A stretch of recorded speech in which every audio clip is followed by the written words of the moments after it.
There you go. Sunshine and 70s, so great for that game at noon. Oh, but Columbia at noon, the rain will be moving in. Now, for tailgating in the morning, it should be fine. But for the early afternoon, that's when the showers will begin to take over. And driving home from the game, you could hit some very heavy rain as the trend will be for that rain to pick up throughout the afternoon. So South Carolina taking on Florida in wet conditions, temperatures in the 60s, in the mid 50s at Furman as Citadel comes to town. And showers will be moving in, not necessarily raining at the beginning of the game, but at some point likely we'll see some rain mess with that game and all of the enjoyment of it. But very little lightning expected, so hopefully they can get all those games in without delays. Clouds are moving in right now, so that's what we'll see primarily over the next 12 hours or so. And then the moisture will be here. You can see the heavy rain starting to push into Florida, the Panhandle, bracing for the landfall of this tropical storm, which wind will really be a secondary threat, but there will be some strong winds and high surf with it. But it's mainly going to be the heavy rain that'll be at issue. And that rain again carries into South Carolina late Saturday into Sunday, and then moving off the coast by Sunday afternoon as a depression or remnant low.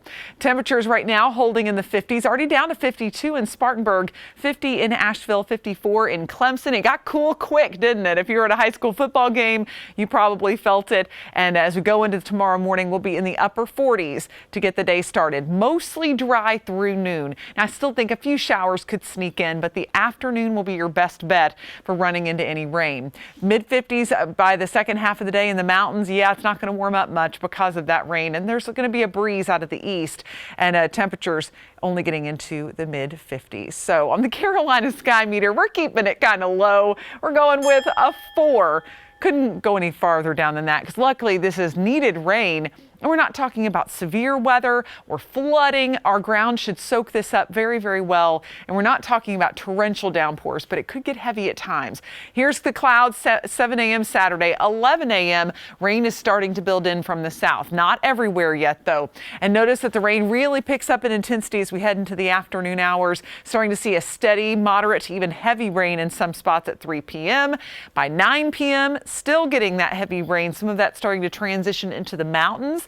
And then a quick clearing out because of the speed of that system. If the rain is not going to linger and linger, we'll begin to see it push away by late night Saturday night into early on Sunday morning. And then look at that.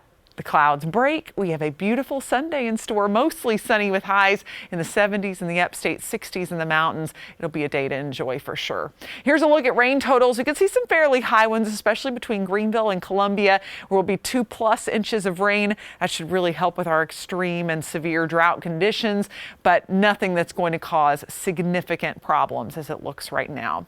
So your next 7 days going with a 100% chance of rain for us in the upstate. So at some point during the day, you will likely see rain. And as we go into Sunday, a slight chance of rain, especially early in the morning, but should be clearing out for the afternoon. On Monday, another system approaches, would be more like a Monday night, Tuesday morning scenario for rain. And then temperatures start to go back down. We'll see 40s for Wednesday and Thursday. Now it's time for your riding forecast. It's sponsored by Harley-Davidson of Greenville.